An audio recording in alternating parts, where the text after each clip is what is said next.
New year, new growth for the Newy Dev market. We're 2 weeks into 2021 and it's already shaping up to be a big year. So let's have a bit of a chat about it. Okay, so let's look into about the last month or so of activity. So we've got the date period sort of 15th of December till the 15th of January. We've got 38 jobs posted in that period, which represents a decrease of 9 on sort of the last period we looked at, which was the November period. A decrease of really 20% month on month, considering the last week of December, first week of January is an absolute write-off. That's still really solid numbers. And if we look at year on year, it's absolutely a significant growth based on where we're at in early 2020. It really just indicates how desperate the market is for good dev talent in Newcastle at the moment. Normally, we would have seen a pretty significant drop. I would have expected realistically maybe 20 roles to be posted in the same time period. So to see the amount that we have seen, yeah, it's absolutely a sign that the market has not slowed down. And in truth, in 2021 will not slow down, I expect. Most of these roles were sort of the mid-senior, a bit of lead stuff, but mostly mid-senior level. Not too much in the grad junior category. We saw a lot of that in sort of October, a little bit in November, but very much in this time period. It's a lot of, I guess, urgent growth-based hiring where they need someone to hit the ground quickly.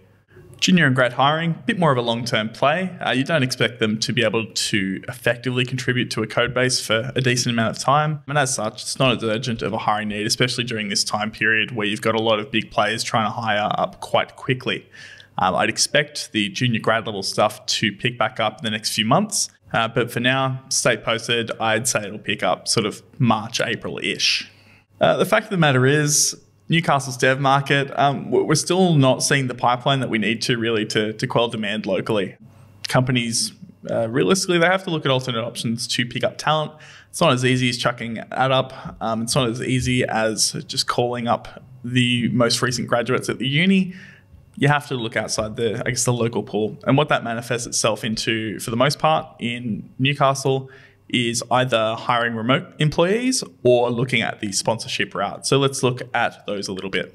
Okay, firstly, let's talk about the remote piece. Everyone really got forced into it in 2020 in some way, shape or form, mostly in the form of fully remote, everyone working from home, having to scramble to buy desks and chairs and monitors and stuff. But really, everyone at this point, I think, that works in tech has some exposure or experience to working in that sort of setup. There's no shortage of remote resources, both domestically and internationally, that provide companies with the ability to really, I guess, get hands on keyboards and contributions to the code base pretty quickly and pretty flexibly.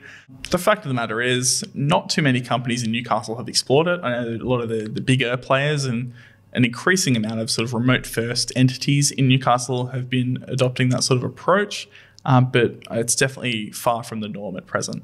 In truth, most remote devs that I've spoken to are really, really quite good. It's just that they prefer working from their own space. Maybe they don't want to live in a big city. Maybe they think Newcastle's too big. But in truth, they're usually really incredibly talented. So there's a definite benefit to looking external to the hunter for those sorts of resources.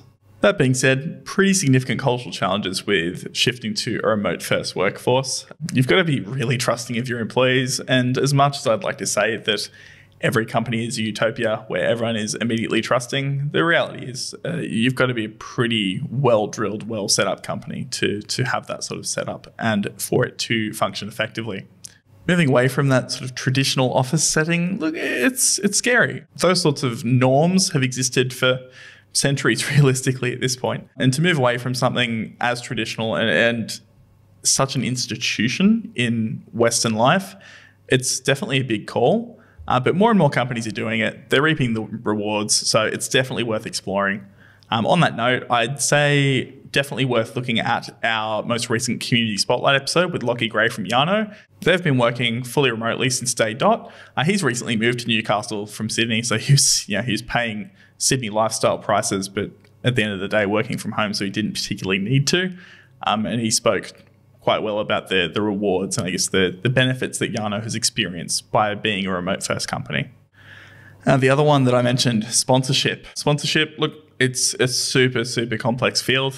It's to do with immigration and border control in Australia. Of course, it's complex. As a result, in truth, I think a lot of organizations have really written it off as something worth exploring just because they kind of put it in the too hard basket. It costs money, which, that's obviously something you've got to consider. If you're a company that doesn't have the ability to splash out on that sort of thing, it's not an option. If you don't have the time to dedicate to it, it's not an option. I completely understand why people don't explore it, but the reality is there's some unreal developers, especially in the capital cities, so Sydney and Melbourne, to a lesser extent Brisbane, that can absolutely add value to an organisation. They've just got to deal with the visa limitations that exist. That usually manifests in sponsorship, which is, $3 to $5 grand generally. There's also a bunch of visas that exist within that visa ecosystem, I guess, that really do a lot of favours for Newcastle companies. The 491 visa, from memory, has a regional modifier in it that essentially means if you're not a company with a base in Sydney or Melbourne, it provides the candidate with a pretty solid pathway to permanent residency. So a lot of good developers really sort of exploring that 491 option, meaning that they come up here to Newcastle, they live and work here. I think 3 to 5 years is the time frame. 3 to 5 years out of a developer, that's plenty of time for them to add value embedded into your company. There's a few companies in Newcastle that have hopped onto the sponsorship train in the last sort of year or so in response to need for pretty rapid growth. The fact of the matter is the Newcastle market's only so big. You can only pull from so many sources until it becomes a bottleneck. Sponsorship's a really good way to improve that process and really widen your talent pool out. Yeah, it's a bit daunting to begin with, but look, the companies that have embraced it, that have gone to the effort to build out their abilities in that realm, they've hired some incredible developers, people that are absolutely adding value to their business, really doing great things for them. So I definitely think it's worth exploring if you're a company that needs to grow relatively rapidly and maybe isn't finding the success that you think you would immediately find in the Newcastle market. If you want to know a bit more about that stuff, look, we have a decent amount of knowledge about that whole process. By all means, have a chat to us, have a chat to me. But more importantly, there's a whole world of migration agents out there that can assist in that whole process. They can handhold you through it, make it as simple as it can be. So I definitely recommend speaking to them. Anyway, let's keep the first one of 2021 pretty short and sweet for everyone's sake. Overarchingly, market looks good. Looks like it's going to be a really big year. I'd like to think that it's going to be a really big year anyway. Really good signs so far. Salaries look to be on their way up a bit more, especially sort of senior level, lead level. Starting to see a bit more creep up with that, which is really cool because that means we're starting to access, I guess, the top 5%, especially within the capital cities. If you want to know a bit more about the market, if you want to know a bit more about sort of salary trends, if you're new to Newcastle and want to get a bit of a handle on who's who in the zoo, please, by all means, reach out. Phone call, email, LinkedIn, whatever you want to do. Always happy to have a chat. Righto. Until next time, look, Happy New Year. Hope it's been good so far. And I hope that you have a good rest of your January. See ya.